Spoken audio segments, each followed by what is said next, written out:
RJS TV देख रहे सारे दर्शकों का मैं विशानी भारद्वाज ते मेरे साथी हरविंदर जी तुहाडा सारिਆਂ ਦਾ विचार चर्चा प्रोग्राम दे विच निੱਘਾ स्वागत करते हैं। ਅੱਜ ਆਪਾਂ ਗੱਲਬਾਤ ਕਰਾਂਗੇ। पिछले दिन ही ਤੁਹਾਨੂੰ पता होना कि 23 अप्रैल ਨੂੰ ਕੋਟਵਾਲੀ ਸਾਹਿਬ ਵਿਖੇ श्री गुरु ग्रंथ साहिब जी ਦੀ ਬੇਅਦਬੀ ਦਾ ਮਾਮਲਾ ਸਾਹਮਣੇ ਆਇਆ ਸੀਗਾ ਤੇ ਪਾਠੀਆਂ ਦੇ ਉੱਤੇ ਵੀ ਹੱਥ ਚੁੱਕਿਆ ਗਿਆ ਸੀਗਾ ਜਸਵੀਰ ਸਿੰਘ ਦੇ ਵੱਲੋਂ। पर हुण उसकी मौत हो गई है, पुलिस कस्टडी दे विच सीगा, ओह छाती दे विच दर्द होने करके उसकी मौत हो गई है। किते ना किते ये चीज़ शक के दायरे दे विच भी आउंदी है, क्योंकि पब्लिक दे वल्लों लोकां दे वल्लों मारकुट दे विचों मर जांदा तां गल होर होनी सीगी। हुण पुलिस प्रशासन की निगरानी दे हेठ मरिया आ। इस दे बारे आपां विचार सांझे करांगे हरविंदर जी दे नाल। हरविंदर जी बहुत बहुत स्वागत है तुहाडा। धन्नवाद शानी। कोतवाली साहिब विखे श्री गुरु ग्रंथ साहिब जी की बेअदबी की घटना दे विच जिहड़ा मुलजम सीगा उसकी मौत हो गई है। इस घटना नूं तुसीं किस नज़रिए दे नाल देखदे हो? विशानी जी मैं भी इस चीज़ नूं देख के बड़ा शॉक्ड सीगा कि उहदी अचानक इस तरह मौत हो जानी कित्थों तक ठीक सीगी ओह। क्योंकि ਜਿਹੜੇ मुलजम कोई भी दोषी ਜਿਹੜਾ बेअदबी की घटना ਦੇ ਵਿੱਚ ਫੜਿਆ ਜਾਂਦਾ ਆ ਤੇ ਉਹਦੀ ਜੇ ਭੀੜ ਵੱਲੋਂ ਕਿਸੇ ਤਰੀਕੇ ਨਾਲ ਕੁੱਟਮਾਰ ਕਰਕੇ ਜੇ ਉੱਥੇ ਉਹਦੀ ਮੌਤ ਹੋ ਜਾਂਦੀ ਆ ਤੇ ਉਹ ਗੱਲ ਸਮਝ ਦੇ ਵਿੱਚ ਆਉਂਦੀ ਹੈ। ਲੇਕਿਨ ਪੁਲਿਸ ਪ੍ਰਸ਼ਾਸਨ ਦੇ ਵਿੱਚ ਜਿਹਦੇ ਉੱਪਰ 295 ਲੱਗੀ ਹੋਈ ਹੈ ਔਰ ਉਹ ਬੰਦਾ ਮਾਨਸਾ ਦੀ ਜੇਲ੍ਹ ਦੇ ਵਿੱਚ ਸ਼ਿਫਟ ਸੀਗਾ। ਮੈਂ ਤੁਹਾਨੂੰ ਥੋੜ੍ਹਾ ਜਿਹਾ ਦੱਸ ਦਿੰਦਾ ਕਿ 295 ਜਿਹੜੇ ਦੇ ਕੇਸ ਜਿਹੜੇ ਬੇਅਦਬੀ ਦੀਆਂ ਘਟਨਾਵਾਂ ਦੇ ਜਿੰਨੇ ਵੀ ਕੇਸ ਹੁੰਦੇ ਆ ਉਹਨਾਂ ਦੀ ਜਿਹੜੀ ਜੇਲ੍ਹ ਹੈਗੀ ਆ ਉਹ ਮਾਨਸਾ ਦੇ ਵਿੱਚ ਹੈ ਔਰ ਉਹ ਸਾਰੇ ਦੇ ਸਾਰੇ ਮੁਲਜ਼ਮ ਜਿਹੜੇ ਆ ਉਹ ਮਾਨਸਾ ਜੇਲ੍ਹ ਦੇ ਵਿੱਚ ਸ਼ਿਫਟ ਕੀਤੇ ਜਾਂਦੇ ਆ। ਔਰ ਇਸ ਘਟਨਾ ਦੇ ਵਿੱਚ ਜਿਹੜਾ ਇਹ ਮੁਲਜ਼ਮ ਜਸਵੀਰ ਸਿੰਘ ਜਿਹੜਾ ਸੀਗਾ ਜਿਹੜਾ ਕਿ ਮੋਰਿੰਡਾ ਦਾ ਹੀ ਵਾਸੀ ਸੀਗਾ ਔਰ ਉਹਦੀ ਅਚਾਨਕ ਜਿਹੜੀ ਆ ਉਹ ਮੌਤ ਹੋ ਜਾਂਦੀ ਹੈ। ਔਰ ਬਾਕੀ ਇਹ ਇੱਕ ਸਵਾਲੀਆ ਜਿਹੜਾ ਹੈਗਾ ਉਹ ਸਵਾਲ ਖੜਾ ਕਰਦਾ ਇਸ ਘਟਨਾ ਦੇ ਉੱਤੇ ਕਿ ਉਹਦੀ ਪੁਲਿਸ ਪ੍ਰਸ਼ਾਸਨ ਦੇ ਵਿੱਚ ਕਿੱਦਾਂ ਮੌਤ ਹੋ ਗਈ ਜਦ ਕਿ ਉਹ ਜੇਲ੍ਹ ਦੇ ਵਿੱਚ ਸੀਗਾ।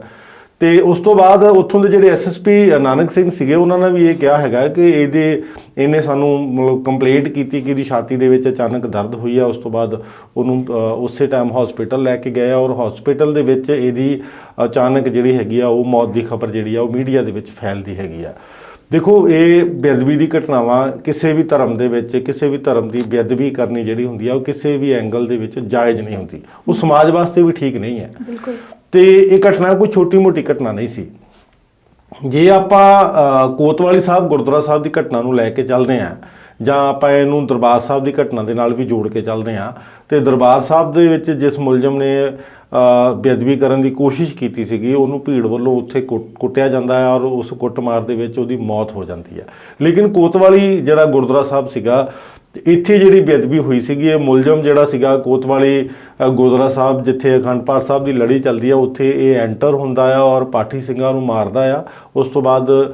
ਜਿੱਥੇ ਗੁਰੂ ਗ੍ਰੰਥ ਸਾਹਿਬ ਜੀ ਦਾ ਪ੍ਰਕਾਸ਼ ਹੋਇਆ ਹੁੰਦਾ ਆ ਉਹਨਾਂ ਬੀੜਾਂ ਨੂੰ ਇਹ ਆਪਣੇ ਹੱਥ ਦੇ ਨਾਲ ਇੱਧਰ ਉੱਧਰ ਖਿਲਾਰਨ ਦੀ ਕੋਸ਼ਿਸ਼ ਕਰਦਾ ਹੈਗਾ ਔਰ ਉਹਦੇ ਵਿੱਚ ਉਸ ਗੱਲ ਨੂੰ ਉਸ ਘਟਨਾ ਨੂੰ ਲੈ ਕੇ ਉੱਥੇ ਜਿਹੜੀ ਸਿੱਖ ਸੰਗਤ ਸੀਗੀ ਜਾਂ ਜਿਹੜੇ ਹੋਰ ਵੀ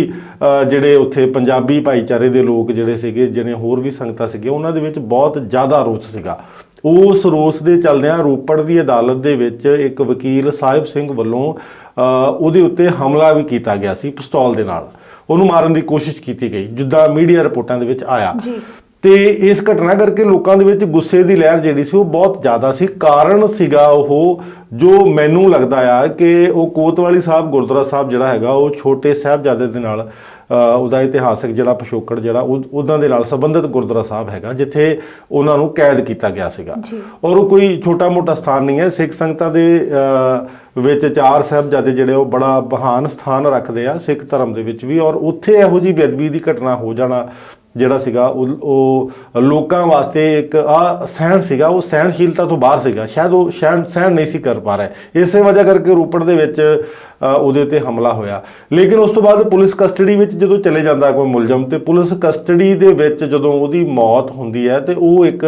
ਜ਼ਰੂਰ ਮੁੱਦਾ ਬਣਦਾ ਹੈਗਾ ਵੀ ਉਹਦੀ ਮੌਤ ਇਸ ਤਰ੍ਹਾਂ ਕਿਵੇਂ ਹੋ ਜਾਂਦੀ ਹੈ ਔਰ ਬਹੁਤ ਸਾਰੀਆਂ ਚੀਜ਼ਾਂ ਜਿਹੜੀਆਂ ਸੀਗੀਆਂ ਉਸ ਜਸਵੀਰ ਸਿੰਘ ਜਿਹੜਾ ਮੁੱਖ ਦੋਸ਼ੀ ਸੀਗਾ ਬੇਅਦਬੀ ਦੀ ਘਟਨਾ ਦਾ ਉਹਦੇ ਨਾਲ ਜੁੜੀਆਂ ਹੋਈਆਂ ਸੀਗੀਆਂ। ਹਰਵਿੰਦਰ ਜੀ ਕੀ ਲੱਗਦਾ ਆ ਤੁਹਾਨੂੰ ਕਿ ਇਸ ਤਰ੍ਹਾਂ ਮੁਲਜ਼ਮ ਦੀ ਮੌਤ ਹੋ ਜਾਣਾ ਉਹ ਵੀ ਪੁਲਿਸ ਕਸਟਡੀ ਦੇ ਵਿੱਚ ਕਿੰਨੀ ਕੁ ਹੱਦ ਤੱਕ ਇਹ ਚੀਜ਼ ਠੀਕ ਆ ਜਾਂ ਫਿਰ ਕਿਤੇ ਨਾ ਕਿਤੇ ਇਹ ਜਸਵੀਰ ਸਿੰਘ ਆ ਜਿਹੜਾ ਜਿਹੜਾ ਮੁਲਜ਼ਮ ਹੈ ਜਿਸਨੇ ਕੋਟਵਾਲੀ ਸਾਹਿਬ ਗੁਰਦੁਆਰਾ ਦੇ ਵਿੱਚ ਸ੍ਰੀ ਗੁਰੂ ਗ੍ਰੰਥ ਸਾਹਿਬ ਜੀ ਦੇ ਪੰਨਿਆਂ ਦੇ ਨਾਲ ਛੇੜਖਾਨੀ ਕੀਤੀ ਤੇ ਪਾਠੀਆਂ ਦੇ ਉੱਤੇ ਵੀ ਹਮਲਾ ਕੀਤਾ ਜੀ। ਐਡੇ ਵੱਡੇ ਮੁਲਜ਼ਮ ਦੀ ਪੁਲਿਸ ਕਸਟਡੀ ਦੇ ਵਿੱਚ ਮੌਤ ਹੋ ਜਾਣਾ ਕਿਤੇ ਨਾ ਕਿਤੇ ਸ਼ੱਕ ਦੇ ਦਾਇਰੇ ਦੇ ਵਿੱਚ ਨਹੀਂ ਆਉਂਦਾ, ਜਾਂ ਉਸ ਨੂੰ ਮਾਰਿਆ ਗਿਆ ਆ ਜਾਂ ਕਿਸੇ ਵੀ ਤਰ੍ਹਾਂ ਦੀ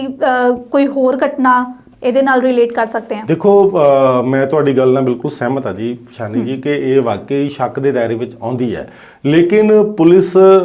ਨੇ ਵੱਲੋਂ ਪੁਲਿਸ ਵੱਲੋਂ ਬਿਆਨ ਦਿੱਤਾ ਗਿਆ, ਜੋ ਉੱਥੋਂ ਦੇ ਐਸਐਸਪੀ ਸੀਗੇ ਨਾਨਕ ਸਿੰਘ, ਜੋ ਉਹਨਾਂ ਨੇ ਕਿਹਾ ਹੈਗਾ ਕਿ ਉਹ ਇਹ ਕਹਿ ਰਿਹਾ ਕਿ ਇੱਥੇ ਕਿਸੇ ਵੀ ਤਰ੍ਹਾਂ ਦੀ ਕੋਈ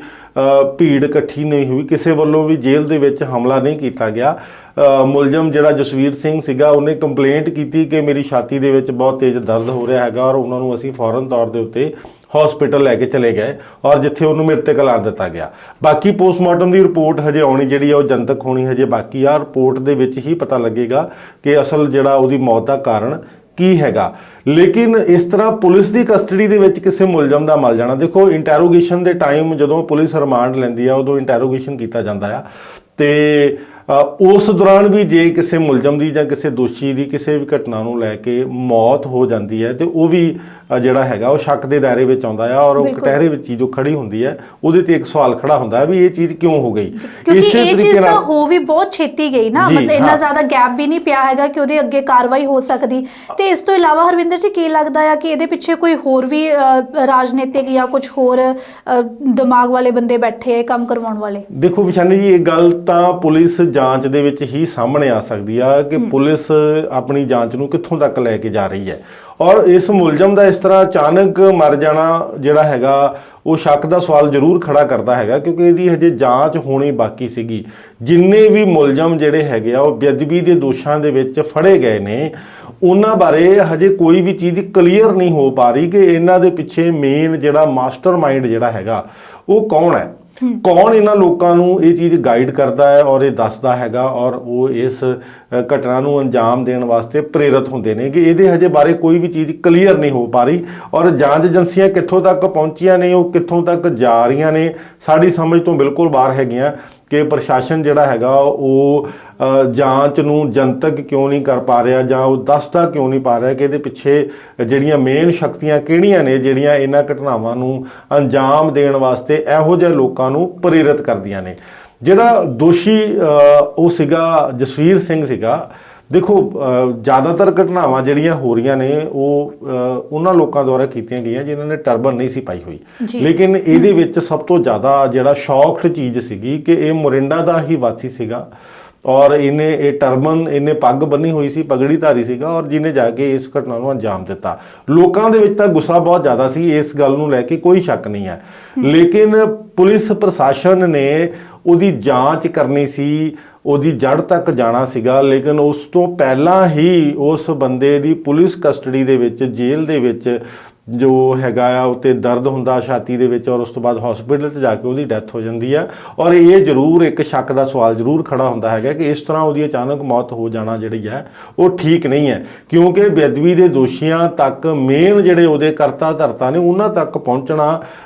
ਜਿਹੜਾ ਉਹ ਹੋਰ ਜ਼ਿਆਦਾ ਹੁਣ ਦੂਰ ਹੋ ਗਿਆ, ਕਿਉਂਕਿ ਜਾਂਚ ਅੱਗੇ ਨਹੀਂ ਵੱਧ ਰਹੀ ਹੈਗੀ ਔਰ ਇਹ ਦੋਸ਼ੀ ਦਾ ਅਚਾਨਕ ਮਰ ਜਾਣਾ ਜਿਹੜਾ ਹੈਗਾ ਉਹ ਜ਼ਰੂਰ ਇਹ ਜਾਂਚ ਦੇ ਵਿੱਚ ਰੁਕਾਵਟ ਪੈਦਾ ਕਰ ਗਿਆ, ਉਸ ਜਾਂਚ ਨੂੰ ਖੜਾ ਕਰਕੇ ਚਲਾ ਗਿਆ। ਮਤਲਬ ਰੁਕਾਵਟ ਪੈਦਾ ਹੋ ਗਈ ਹੈ ਕਿ ਉਹ ਹੁਣ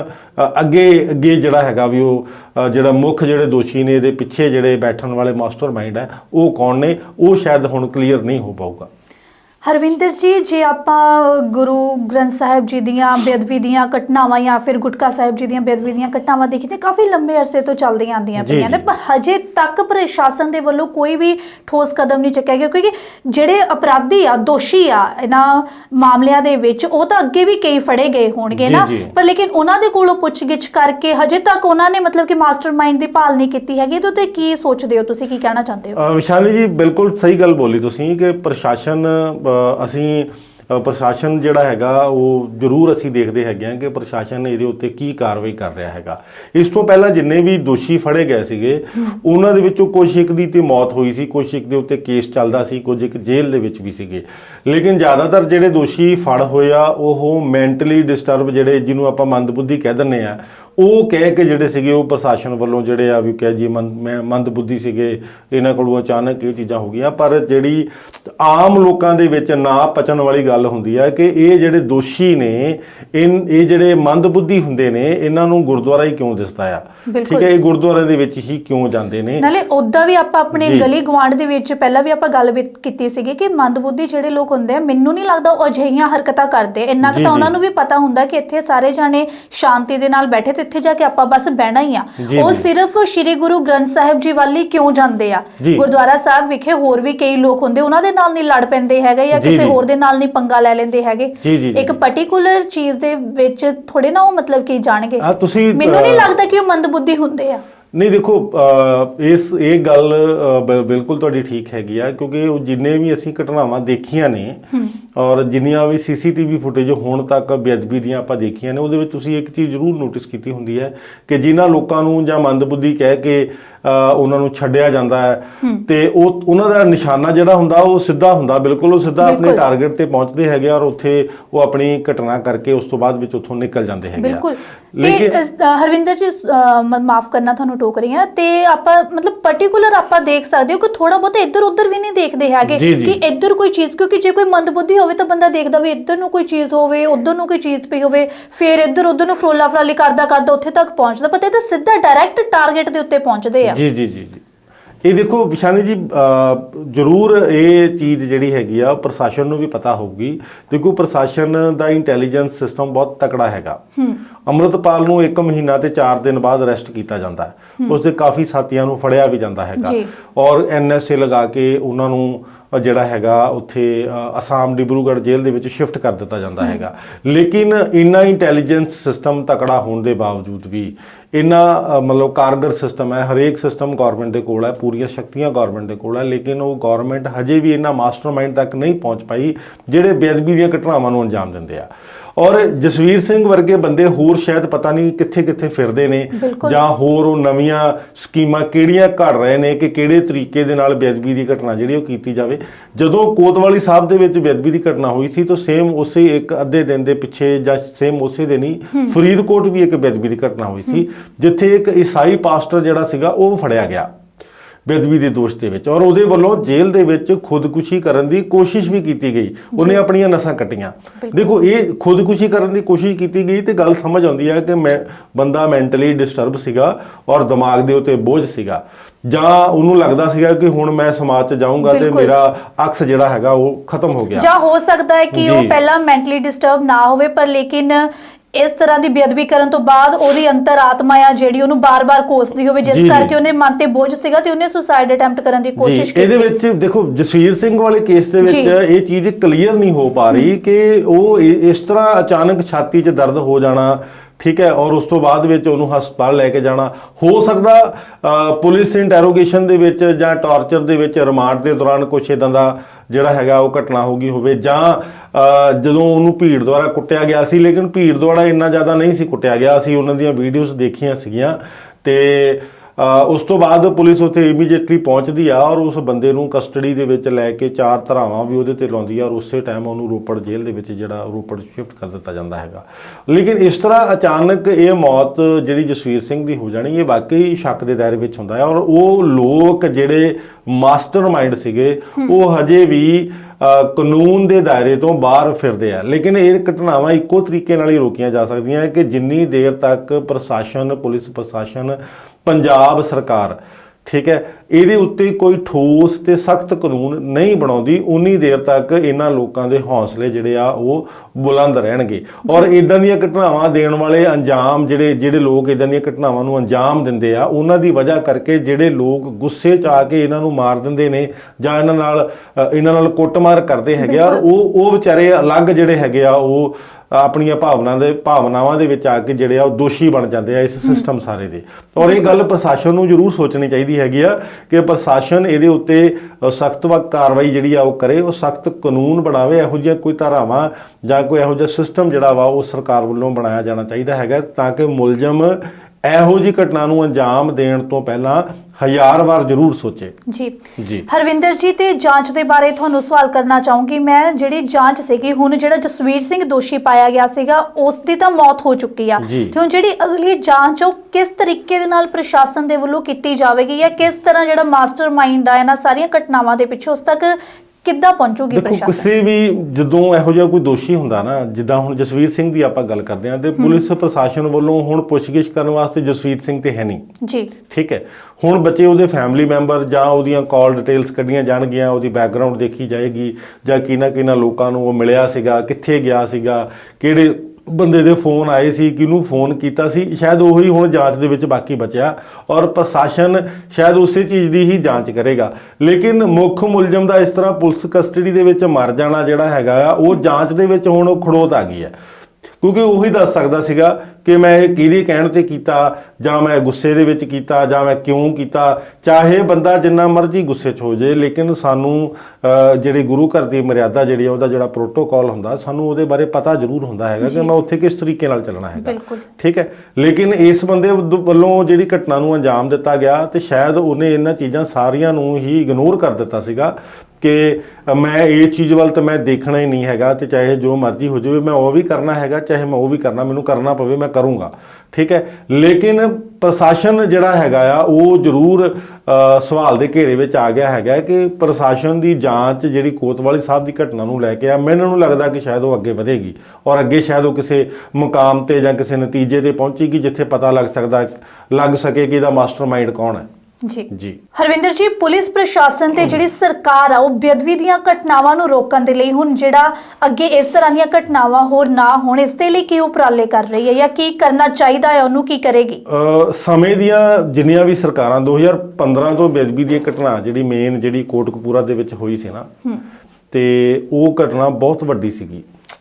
ਔਰ ਉਸ ਘਟਨਾ ਦੇ ਸੰਬੰਧ ਦੇ ਵਿੱਚ ਇੱਕ ਸਰਬੱਤ ਖਾਲਸਾ ਵੀ ਹੋ ਚੁੱਕਿਆ। ਉਸ ਤੋਂ ਬਾਅਦ ਵਿੱਚ ਬਾਦਲ ਸਰਕਾਰ ਵੱਲੋਂ ਵੀ, ਕੈਪਟਨ ਸਰਕਾਰ ਵੱਲੋਂ ਵੀ ਜਿਹੜਾ ਸੀਗਾ ਉਹ ਤਜਵੀਜ਼ ਜਿਹੜੀ ਸੀਗੀ, ਉਹ ਬਿੱਲ ਦੇ ਤੌਰ ਦੇ ਉੱਤੇ ਕਾਨੂੰਨ ਬਣਾਉਣ ਦੇ ਲਈ ਜਿਹੜਾ ਬਿੱਲ ਪਾਸ ਕਰਨਾ ਹੁੰਦਾ ਆ, ਉਹ ਬਿੱਲ ਨੂੰ ਪਾਸ ਵੀ ਕੀਤਾ ਗਿਆ ਸੀ, ਕਾਨੂੰਨ ਵੀ ਬਣਾਇਆ ਗਿਆ। ਸਰਕਾਰਾਂ ਨੇ ਆਪਣੇ ਵੱਲੋਂ ਐਫਰਟ ਜ਼ਰੂਰ ਕੀਤਾ ਸੀਗਾ, ਲੇਕਿਨ ਕਿਸੇ ਵੀ ਕਾਨੂੰਨ ਨੂੰ ਲਾਗੂ ਕਰਨ ਵਾਸਤੇ ਰਾਸ਼ਟਰਪਤੀ ਦੀ ਮਨਜ਼ੂਰੀ ਹੋਣੀ ਬਹੁਤ ਜ਼ਰੂਰੀ ਹੈ, ਔਰ ਇਸ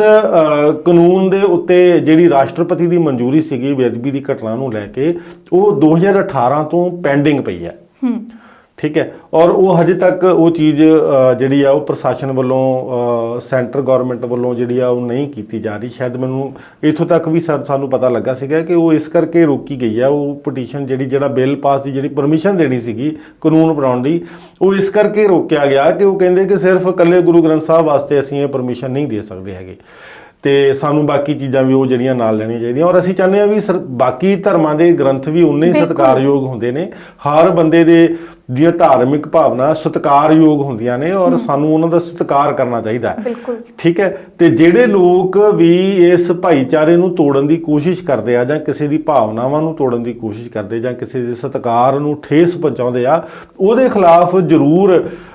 ਜਿਹੜਾ ਹੈਗਾ ਆ ਉਹ ਸਖਤ ਕਾਨੂੰਨ ਬਣਨਾ ਚਾਹੀਦਾ ਹੈਗਾ, ਔਰ ਸਰਕਾਰ ਨੂੰ ਇਹਦੇ ਤੇ ਪਹਿਲ ਕਦਮੀ ਰੱਖਣੀ ਚਾਹੀਦੀ ਹੈ। ਦੇਖੋ ਆਪਾਂ ਕਾਫੀ ਸਮੇਂ ਤੋਂ ਮੈਂ ਤੁਹਾਨੂੰ ਟੋਕ ਕੇ ਪੁੱਛਣਾ ਚਾਹੂੰਗੀ, ਜਿਸ ਤਰ੍ਹਾਂ ਤੁਸੀਂ ਦੱਸਿਆ ਆ ਕਿ ਵੀ ਸਰ ਉਹਨਾਂ ਨੇ ਕਿਹਾ ਸੀਗਾ ਕਿ ਸਿਰਫ ਆਪਾਂ ਸ਼੍ਰੀ ਗੁਰੂ ਗ੍ਰੰਥ ਸਾਹਿਬ ਜੀ ਦੀਆਂ ਇਹੋ ਜਿਹੀਆਂ ਘਟਨਾਵਾਂ ਨੂੰ ਲੈ ਕੇ ਇਹ ਬਿੱਲ ਨਹੀਂ ਪਾਸ ਕਰ ਸਕਦੇ ਹੈਗੇ, ਜਾਂ ਕਾਨੂੰਨ ਨਹੀਂ ਲਾਗੂ ਕਰ ਸਕਦੇ ਹੈਗੇ। ਮਤਲਬ ਕਿ ਸਰਕਾਰ ਕਿਤੇ ਨਾ ਕਿਤੇ ਹੋਰ ਉਮੀਦ ਕਰਦੀ ਪਈ ਆ ਕਿ ਬਾਕੀ ਧਰਮਾਂ ਦੇ ਵਿੱਚ ਵੀ ਇਹੋ ਜਿਹੀਆਂ ਵਾਰਦਾਤਾਂ ਹੋਣ, ਇਹੋ ਜਿਹੇ ਕੇਸਿਸ ਸਾਹਮਣੇ ਆਣ, ਫਿਰ ਜਾ ਕੇ ਕਾਨੂੰਨ ਬਣਾਏਗੀ। ਦੇਖੋ ਪਤਾ ਨਹੀਂ ਸਰਕਾਰ ਦੀ ਕੀ ਮਨਸ਼ਾ ਹੈਗੀ ਆ, ਲੇਕਿਨ ਮੈਂ ਤੁਹਾਨੂੰ ਉਹੀ ਗੱਲ ਕਲੀਅਰ ਕਰਨ ਲੱਗਾ ਸੀਗਾ ਕਿ ਸਾਡਾ ਜਿਹੜਾ ਇੰਡੀਆ ਦਾ ਸਿਸਟਮ ਬਣਿਆ ਹੋਇਆ, ਜਾਂ ਪੰਜਾਬ ਦਾ ਜਿੰਨਾ ਵੀ, ਇੱਥੇ ਹਰੇਕ ਭਾਈਚਾਰੇ ਦੇ ਲੋਕ ਰਹਿੰਦੇ, ਤੇ ਉਹੀ ਭਾਈਚਾਰਾ ਮਤਲਬ ਖਤਮ ਕਰਨਾ ਚਾਹੁੰਦੇ, ਕਿਸੇ ਨਾ ਕਿਸੇ ਤਰ੍ਹਾਂ ਦੰਗੇ ਫਸਾਦ ਹੋਣ, ਜਾਤਾਂ ਪਾਤਾਂ ਨੂੰ ਲੈ ਕੇ, ਤੇ ਫੇਰ ਕਿਤੇ ਜਾ ਕੇ ਜਦੋਂ ਕਈ ਲੋਕ ਮਰ ਮੁੱਕ ਜਾਣਗੇ, ਫੇਰ ਕਿਤੇ ਜਾ ਕੇ ਕਾਨੂੰਨ ਲਾਗੂ ਕਰਨਗੇ। ਇਹ ਚੀਜ਼ਾਂ ਤਾਂ ਹੁੰਦੀਆਂ ਹੀ ਆ ਰਹੀਆਂ ਨੇ, ਠੀਕ ਹੈ। ਇਹ ਚੀਜ਼ਾਂ ਉੱਤੇ ਆਪਾਂ ਉਹ ਕਲੈਰੀਫਿਕੇਸ਼ਨ ਨਹੀਂ ਦੇ ਸਕਦੇ ਕਿ ਇਹਦੇ ਲਈ ਸਰਕਾਰਾਂ ਕਿੰਨੀਆਂ ਕੁ ਦੋਸ਼ੀ ਨੇ, ਜਾਂ ਅਸੀਂ ਕਿੰਨੇ ਕੁ ਦੋਸ਼ੀ ਹੈਗੇ ਆ। ਲੇਕਿਨ ਜਿਹੜੀ ਚੀਜ਼ ਮੈਂ ਤੁਹਾਨੂੰ ਦੱਸਣ ਦੀ ਕੋਸ਼ਿਸ਼ ਕਰ ਰਿਹਾ ਉਹ ਇਹ ਹੈਗੀ ਆ ਕਿ ਸਰਕਾਰਾਂ ਇਸ ਗੱਲ ਵੱਲ ਧਿਆਨ ਕਿਉਂ ਨਹੀਂ ਦੇ ਪਾ ਰਹੀਆਂ। ਦੇਖੋ ਸਾਡਾ ਸਾਰਾ ਭਾਈਚਾਰਾ ਜਿਹੜਾ ਹੈਗਾ ਉਹ ਇੱਕ ਗੁਲਦਸਤਾ ਆ, ਔਰ ਗੁਲਦਸਤੇ ਦੇ ਵਿੱਚ ਕਦੇ ਵੀ ਇੱਕ ਰੰਗ ਦੇ ਫੁੱਲ ਨਹੀਂ ਹੁੰਦੇ, ਠੀਕ ਹੈ। ਔਰ ਜੇ ਇੱਕੋ ਰੰਗ ਦੇ ਫੁੱਲ ਤੁਸੀਂ ਰੋਜ਼ ਦੇਖੋਗੇ ਤੇ ਸ਼ਾਇਦ ਤੁਸੀਂ ਬੋਰ ਹੋ ਜਾਓਗੇ, ਤੁਹਾਨੂੰ ਚੰਗਾ ਵੀ ਨਹੀਂ ਲੱਗੇਗਾ। ਫੁਲਵਾੜੀ ਹੁੰਦੀ ਹੈ, ਜਾਂ ਗੁਲਦਸਤਾ ਹੁੰਦਾ ਹੈ, ਜਾਂ ਬਾਗ ਹੁੰਦਾ, ਉਹਦੇ ਵਿੱਚ ਹਰ ਰੰਗ ਦਾ ਫੁੱਲ ਹੁੰਦਾ ਹੈ, ਠੀਕ ਹੈ। ਔਰ ਹਰ ਰੰਗ ਦੇ ਫੁੱਲ ਦੇ ਨਾਲ ਹੀ ਗੁਲਦਸਤਾ ਬਣਦਾ, ਜਿੱਥੇ ਹਰ ਕਿਸਮ ਦੇ ਫੁੱਲ ਤੇ ਹਰ ਰੰਗ ਦੇ ਫੁੱਲ ਹੋਣ, ਉਹਨੂੰ ਫੁਲਵਾੜੀ ਕਹਿੰਦੇ ਆ। ਔਰ ਸਾਡੀ ਵੀ ਇਹ ਫੁਲਵਾੜੀ ਹੈ, ਚਾਹੇ ਉਹ ਧਾਰਮਿਕ ਤੌਰ ਦੇ ਉੱਤੇ ਵੀ ਲੈ ਕੇ ਚੱਲੀਏ, ਚਾਹੇ ਅਸੀਂ ਜਾਤਾਂ ਪਾਤਾਂ ਨੂੰ ਲੈ ਕੇ ਵੀ ਚੱਲਦੇ ਹੈਗੇ ਆ, ਕਿਸੇ ਵੀ ਇੱਥੇ ਹਰ ਤਰ੍ਹਾਂ ਦੇ ਰੰਗ ਦਾ ਤਰ੍ਹਾਂ ਦੇ ਰੰਗ ਦਾ ਇੱਥੇ ਫੁੱਲ ਮੌਜੂਦ ਆ, ਔਰ ਸਾਨੂੰ ਹਰ ਰੰਗ ਦੇ ਫੁੱਲ ਦੀ ਜਿਹੜੀ ਹੈਗੀ ਆ ਉਹ ਸਤਿਕਾਰ ਕਰਨਾ ਚਾਹੀਦਾ ਹੈਗਾ। ਠੀਕ ਹੈ, ਔਰ ਉਹ ਪਹਿਲ ਕਦਮੀ ਆ, ਔਰ ਸਰਕਾਰ ਨੂੰ ਜ਼ਰੂਰ ਇਹਦੇ ਉੱਤੇ ਸਖਤ ਕਾਨੂੰਨ ਬਣਾਉਣਾ ਚਾਹੀਦਾ। ਅਸੀਂ ਨਹੀਂ ਕਹਿੰਦੇ ਕਿ ਉਹ ਇਕੱਲੇ ਗੁਰੂ ਗ੍ਰੰਥ ਸਾਹਿਬ ਦੀ ਬੇਅਦਬੀ ਉੱਤੇ ਬਣਾਉਣ, ਉਹ ਕੁਰਾਨ ਦੇ ਉੱਤੇ ਵੀ ਬਣਾਉਣ, ਉਹ ਬਾਈਬਲ ਤੇ ਵੀ ਬਣਾਉਣ, ਉਹ ਗੀਤਾ ਤੇ ਕੁਰਾਨ ਦੇ ਉੱਤੇ ਵੀ ਉਹ ਜਿਹੜਾ ਹੈਗਾ ਉਹ ਕਾਨੂੰਨ ਬਣਾਉਣ, ਤਾਂ ਕਿ ਬੇਅਦਬੀ ਦੀ ਘਟਨਾ ਜਿਹੜਾ ਇਸ ਭਾਈਚਾਰਕ ਸਾਂਝ ਨੂੰ ਤੋੜਨ ਦੀ ਕੋਸ਼ਿਸ਼ ਕਰਦਾ ਜਾਂ ਗੁਲਦਸਤੇ ਨੂੰ ਖਰਾਬ ਕਰਨ ਦੀ ਕੋਸ਼ਿਸ਼ ਕਰਦਾ ਜਾਂ ਫੁਲਵਾੜੀ ਨੂੰ ਖਰਾਬ ਕਰਨ ਦੀ ਕੋਸ਼ਿਸ਼ ਕਰਦਾ, ਉਹਨੂੰ ਜ਼ਰੂਰ ਜਿਹੜਾ ਹੈਗਾ ਉਹ ਸਖਤ ਸਜ਼ਾ ਦਾ ਜਿਹੜਾ ਉਹ ਸਾਹਮਣਾ ਕਰਨਾ ਪਵੇ, ਔਰ ਉਹ ਸੋਚੇ ਜ਼ਰੂਰ ਕਿ ਮੈਂ ਇਹਨੂੰ ਜੇ ਖਰਾਬ ਕਰੂੰਗਾ ਤੇ ਮੇਰੇ ਵਾਸਤੇ ਫਿਰ ਆਹ ਜਿਹੜੀ ਸਜ਼ਾ ਜਿਹੜੀ ਆ ਉਹ ਸਰਕਾਰ ਵੱਲੋਂ ਤੈਅ ਕੀਤੀ ਗਈ ਆ, ਔਰ ਮੈਂ ਜੇ ਦੋਸ਼ੀ ਪਾਇਆ ਗਿਆ ਤੇ ਫਿਰ ਮੈਂ ਸਜ਼ਾ ਵੀ ਭੁਗਤਾਂਗਾ। ਜੀ ਹਰਵਿੰਦਰ ਜੀ, ਬਹੁਤ ਧੰਨਵਾਦ ਤੁਹਾਡਾ ਸਾਡੇ ਨਾਲ ਆਪਣੇ ਵਿਚਾਰ ਸਾਂਝੇ ਕਰਨ ਦੇ ਲਈ, ਤੇ ਉਮੀਦ ਕਰਦੇ ਹਾਂ ਕਿ ਸਰਕਾਰ ਇਹਨਾਂ ਮੁਜ਼ਲਿਮਾਂ ਨੂੰ ਛੇਤੀ ਤੋਂ ਛੇਤੀ ਫੜ ਕੇ ਉਹਨਾਂ ਦੇ ਜਿਹੜਾ ਪਿੱਛੇ ਮਾਸਟਰਮਾਈਂਡ ਆ ਉੱਥੇ ਤੱਕ ਪਹੁੰਚਣ ਦੀ ਕੋਸ਼ਿਸ਼ ਕਰੂਗੀ ਤੇ ਕੋਈ ਨਾ ਕੋਈ ਨਵਾਂ ਕਾਨੂੰਨ ਵੀ ਲਾਗੂ ਕਰੂਗੀ, ਜਿਸ ਦੇ ਨਾਲ ਇਹੋ ਜਿਹੀ ਵਾਰਦਾਤ ਕਰਨ ਦੀ ਜਿਹੜੀ ਹਿੰਮਤ ਆ ਉਹ ਕਿਸੇ ਵੀ ਆਮ ਇਨਸਾਨ ਦੇ ਵਿੱਚ ਜਾਂ ਕਿਸੇ ਵੀ ਵੱਡੀ ਪੋਸਟ ਤੇ ਵੀ ਜੇ ਕੋਈ ਇਨਸਾਨ ਹੈਗਾ ਉਸ ਦੇ ਵਿੱਚ ਵੀ ਇਹੋ ਜਿਹੀ ਹਿੰਮਤ ਨਾ ਆਵੇ। ਤੇ ਹੁਣ ਮੈਨੂੰ ਤੇ ਮੇਰੇ ਸਾਥੀ ਹਰਵਿੰਦਰ ਜੀ ਨੂੰ ਦਿਓ ਇਜਾਜ਼ਤ, ਤੇ ਬਣੇ ਰਹੋ ਹਰਜਸ ਟੀਵੀ ਦੇ ਨਾਲ। ਹਰਜਸ ਟੀਵੀ, ਹਰ ਥਾਂ ਹਰ ਜਸ।